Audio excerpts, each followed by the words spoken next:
बोलिए। मैं कमोद कुमार राम, ग्राम कचहरी सचिव, पंचायत बरहेता, प्रखंड कल्याणपुर, जिला समस्तीपुर का निवासी हूँ। मैं 17 साल से ग्राम कचहरी का कार्य कर रहा हूँ, लेकिन सरकार के द्वारा इतना कम भत्ता, इतना कम मानदेय हम लोग को दिया जा रहा है, जिसमें हमारे बाल बच्चा को सही से पढ़ाई नहीं हो रहा है।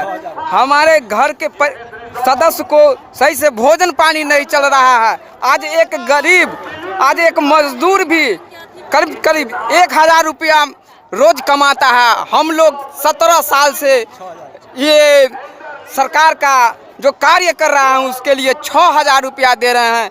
मैं सरकार से निवेदन कर रहा हूँ कि हम सचिव को कम से कम 30,000 रुपया मानदेय दे, ताकि हम अपने बाल बच्चा को सही से पढ़ाई लिखाई कर आगे बढ़ाए।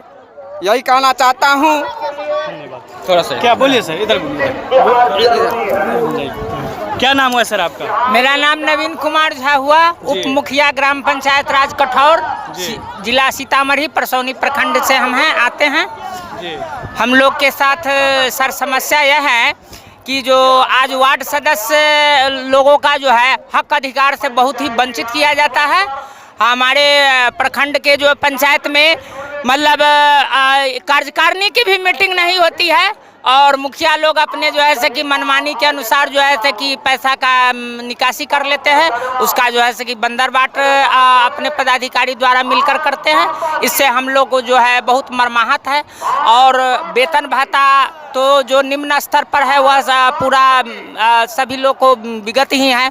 दूसरी समस्या सर, एक बहुत ही महत्वपूर्ण समस्या है कि जो अभी जो है 60 वर्ष से ऊपर के लोगों का इनाम मिसमैच के समस्या करके लगभग 40 से 50% लोगों का वृद्धा पेंशन नहीं आ रहा है। लगभग जो है कि 1.5 वर्षों से हमारे पंचायत में लगभग 200 से 300 ऐसे आदमी आपको मिलेंगे जिनका जो है कि 1.5 वर्षों से वृद्धा पेंशन नहीं आ रहा है। इस पर सरकार कोई ध्यान नहीं दे रहा है। या मैं आपके चैनल के माध्यम से यह मांग करता हूं कि सरकार इस पर जो है किसी प्रकार की जो है कि अपने स्तर से व्यवस्था करके उन लोगों को चालू करवाया जाए, जिससे जो है सुविधा मिल सके हमारे जो है कि गरीब अति को। और अनेक हर राज्यों के अलावा यहाँ जो है इतनी कम वृद्धा पेंशन की राशि है, या विकलांगजनों की या विधवा जनों के 400 रुपया, ये बहुत ही निंदनीय है। कम से कम 1500 रुपया किया जाए, यह हम मांग करते हैं। और प्रधानमंत्री जी से एक मांग मैं आपके चैनल के माध्यम से यह करना चाहता हूँ कि मिड डे मील योजना को ख़त्म कर दिया जाए, कि वह जो है हेडमास्टरों की लूट के योजना के सिवा उससे आम बच्चों की कोई फायदा नहीं पहुंचती है। आम बच्चों को किताब तक नहीं दिया जाता है, बताया जाता है तुम प्राइवेट में पढ़ते हो, तुम ऐसे करते हो, ऐसे करते हो। आधा को देते हैं, आधा को कोरम पूरा करके कहाँ बेच देते हैं किताब। कोई भी बच्चा को इससे कोई मतलब नहीं रहता है। मिड डे मील योजना समाप्त किया जाए, सभी को उसके बदले में किताब, ड्रेस, कॉपी, इसकी सुविधा उपलब्ध किया जाए। यही मैं आपके चैनल के माध्यम से सरकार से मांग करता हूं, और यह मांग हमारे मोदी जी भी सुने और माननीय नीतीश कुमार भी सुने। धन्यवाद। बोलिए, क्या बोलना चाहते थे सर? मेरा नाम मोहम्मद सलाउद्दीन हुआ। मैं बिहार की शिक्षा व्यवस्था के बारे में, बिहार की स्वास्थ्य व्यवस्था के बारे में मैं बोलना चाहता हूँ। We have a problem with the system of Bihar, not with a leader of Bihar.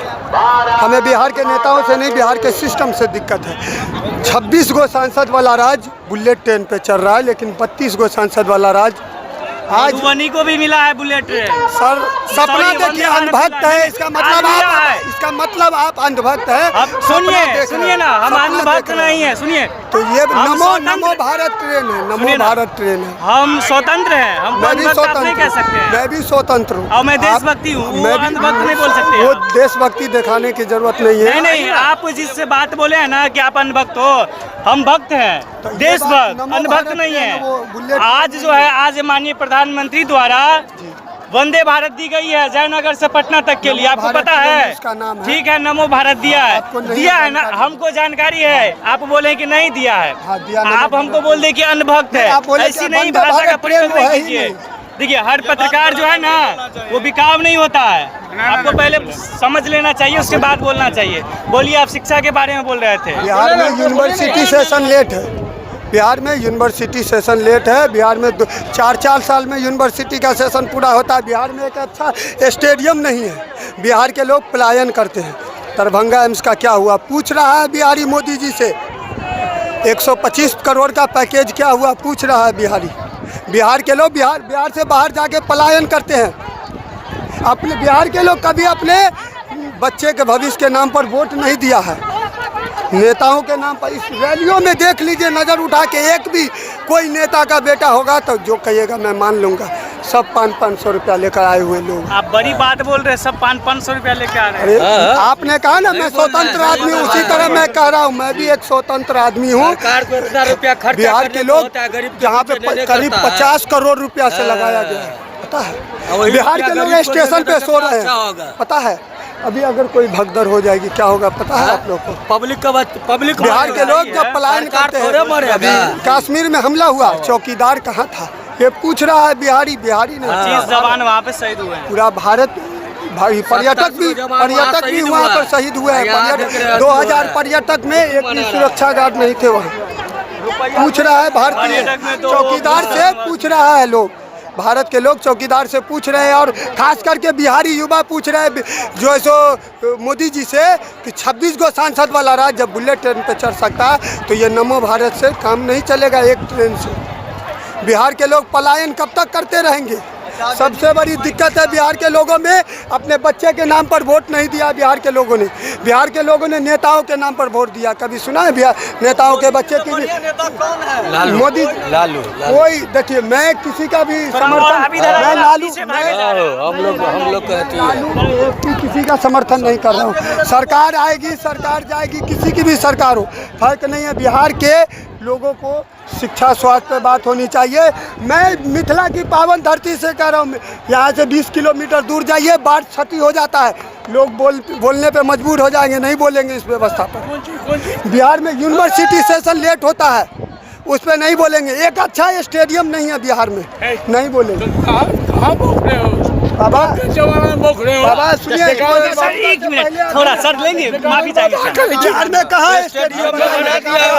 Bihar में जब मुकेश कुमार को खेलना होगा, जब मुकेश कुमार को खेलना होगा, हर पंचायत में सरकार के तरफ से मनरेगा योजना के तहत सब ठाम स्टेडियम के निर्माण करे के आदेश है। जैठाम फील्ड छोट है, जगह छोट है, ओहिठाम छोट स्टेडियम बन रहा है। पहले स्टेडियम अपन दरभंगा में, अहाँ के झंझारपुर में ऑलरेडी पहले से स्टेडियम है, दरभंगा में स्टेडियम है, मधुबनी में स्टेडियम है। देखो हाल अहाँ के व्यवस्था अब अहाँ सुनू,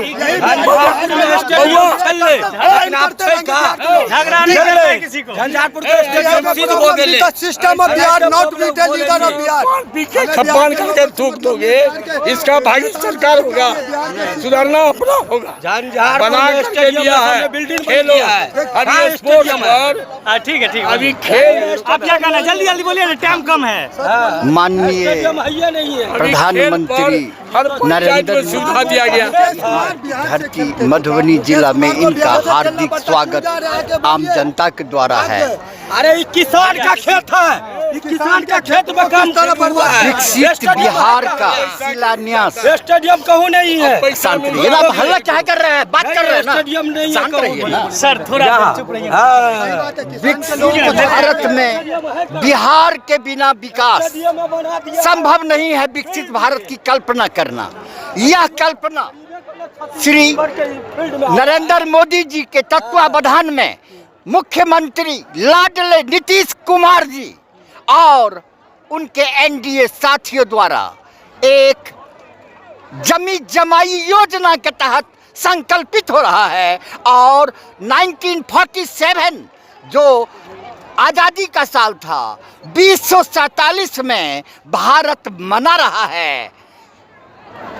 जो राष्ट्र का एक साथ बिहार उसमें सर्वांगीण रहेगा। बिहार को इसने एक रास्ता बना दिया पलायन का, मजदूरों का, जो सब पर बाधा हो रहा है। आने वाले 5 वर्षों में बिहार इतना विकास करेगा कि यहाँ के मजदूर अब बाहर नहीं जाएंगे। यहाँ का पलायन पर सबसे पहला प्रहार है रोड पर। हमारी नीतीश कुमार जी के तत्वावधान में 30 ईस्वी से पहले 25 से 30 नीतीश कुमार, और उसके बाद कोई विकास का कोई सानी बिहार का नहीं रहेगा। विकसित भारत में विकसित बिहार बन के रहेगा। यहाँ का लाडला बच्चा सब बिहारी अब पलायन का पात्र नहीं होगा। सर ये लड़का पूछ रहा है बिहारी 2014 वाला 125 यहाँ पर शिक्षा जो हल्का लेके हैं वो ये सब बात करते हैं। गंभीर शिक्षा कभी भी बिहार को मोड़ा नहीं है। बिहार जाना जाता है गंभीर शिक्षा के लिए। यहाँ का प्रोडक्शन कलेक्टर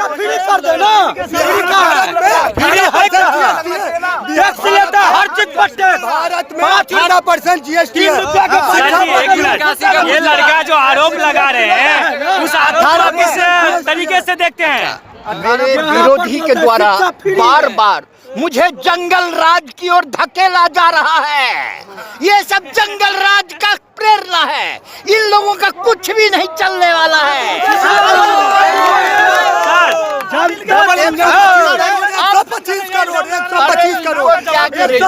करोड़ बिहार का युवा पूछ रहा है मोदी जी से 125 बढ़िया सा हम फार्म हाउस खुलवा देंगे। बिहार का जो चाहेंगे वो खुलवा। सुनिए यहाँ पर आपको फार्म हाउस खुलवा देंगे बोल रहे बिहार हैं। का युवा पूछ रहा है स्टेडियम, उनकी बातों पर सर जी जवाब में आपको बता रहे हैं। सर जी जवाब में बोल रहे हैं समस्या दूर नहीं होती है। आतंकवादियों की फितरत होती है। अपने फितरत में अगर वो कामयाब हो गया है तो हम सनातनी उसको चैलेंज करते हैं कि वो जंगल में भी छुप जाए, हम निकाल के उसका दोहन करेंगे। जम्मू का ऐसा तो कहीं नहीं है चाचा कि प्रशासन से कहीं चूक हुई है? क्या बोले? कहीं प्रशासन से कहीं चूक नहीं हुई है, कहीं चूक नहीं है। लेकिन देखिए सबसे बड़ी चीज है कि 22 तारीख की जो घटना निंदनीय है वो हमें आत्मविश्वास में मैं खोया हूँ। वहाँ के मुख्यमंत्री जो है वो हमको बार बार कहते हैं कि हमारा जगह खाली कर दीजिए, हमको फौज हटा लीजिए। फौज मिलिट्री कश्मीर का जवाब है। हर जगह जहां घूमे वो लोग, वो जिधर घूमे उसको केवल मिलिट्री दिखना चाहिए। पाकिस्तान ने किया तो हिंदुस्तान उसको क्या जवाब में कहेंगे? हिंदुस्तान उसको खोज के जहन्नुम तक पहुंचाएगी। और पाकिस्तान प्रायोजित आतंकवादी पाकिस्तान आज 2 दिन से सो नहीं रहा है। और रोटी जिसको नहीं मिल रहा है वो आतंकवादी की धौंस हमको दिखाएगा। नरेंद्र मोदी यहाँ से जा रहा है, शाम तक देखिएगा बदला परिस्थिति रहेगा। तो अभी आप देख रहे थे खबर MSP News 24 और हम झंझारपुर से सीधा प्रसारण आपको इंटरव्यू के माध्यम से दिखा रहे थे। बने रहे खबर MSP News 24 के साथ।